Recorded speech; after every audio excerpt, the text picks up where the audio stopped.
Thank you, Mr. Bean. Appreciate that. Now recognize Ms. Moore of Wisconsin. Thank you so much, Mr. Chairman and Mr. Ranking Member. It's so good to be back here in community with my colleagues for the first time since September, I think.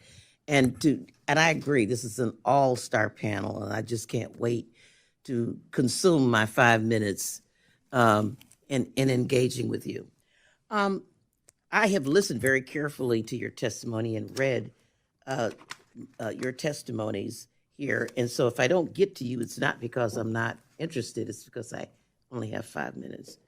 But I want to start maybe with Mr. Lewis.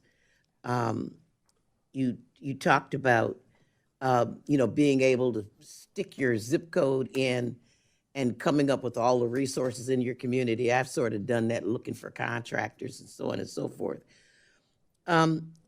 What are you relying, just very quickly, these resources, are most of them going to be private resources, like you talked about your churches and other things people can Google and they'll find private resources versus governmental resources? Yes. So in short, our network is built up of businesses and faith communities and individuals who, out of their own pockets, are providing resources and time for these youth and families who are in crisis. Well, thank you, Mr. Lewis. And I think that that's extremely important and helpful when we consider the things that Ms. Chu was talking about, Dr. Chu was talking about, because the Chafee program has been flat funded since 1999. Went from $140 million to $143 million. It would be $270 million modestly if it had kept pace with anything. And so when they put stuff in the Google, they Google services, they're not going to find very much in the way of governmental support. That being said, I just want to ask Mr. Elisco with regard to your services. One of the things that we have noted is just since the beginning of this administration, we've seen 200,000 employees who were the entire division of state systems, which was staffed by expert civil service servants who focused on ensuring that states had effective technology management services to manage child welfare programs. An entire division was eliminated. About 20,000 employees either fired or doged out or took to retirement.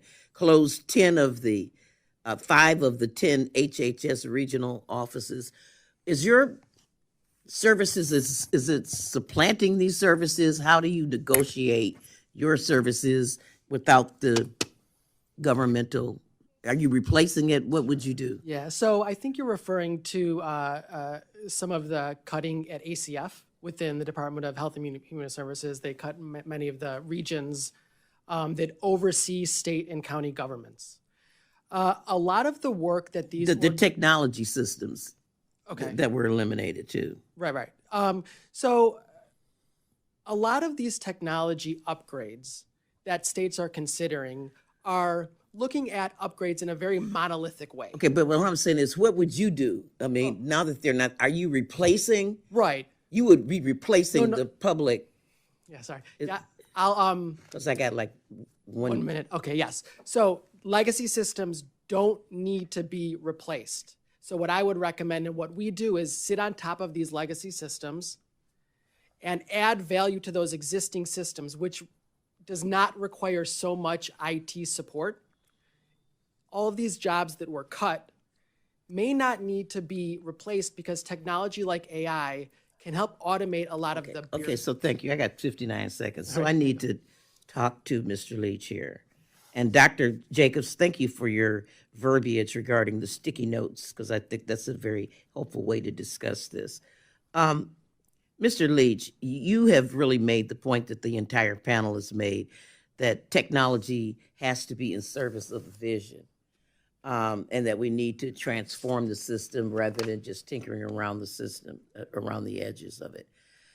I have a bill, for example, one of the things the One Big Beautiful Bill did is that it cut out the ability for youth to receive SNAP, food stamps. That had been a provision and it was cut out in the One Big Beautiful. You pointed out developmental science tells us that you're really in adolescence until you're 26 or 27 years old. So requiring people to go to work, not giving them SNAP, how does this serve building those relationships as opposed to just enhancing the disruption as you try to negotiate your way to adulthood? Well, it certainly will do that. It's going to create additional burden for our young people. Administrative paperwork churn, they're going to come on and off way more than because of the new rules. And so it does not help them as You they do not are. have an education at 18. You do not have advanced degree or technology. All of a sudden now you got to go to work with no skills because you haven't had the training. You can't get SNAP. You can only work. And that's what I'm saying. Is this realistic for having a program where it focuses on kids aging out and becoming our future workforce? It will become a barrier whether there's technology or not. Whether there's technology or not. Right. Mr. Chairman, I want to thank you so much for your indulgence. I'm sorry I can't talk faster, but I'm working on it. Thank you, Ms. Moore, for your valuable questions And here thank today. all of you so much, Ms. Carr. I know that you're really proud of this young man, Dion, that you helped.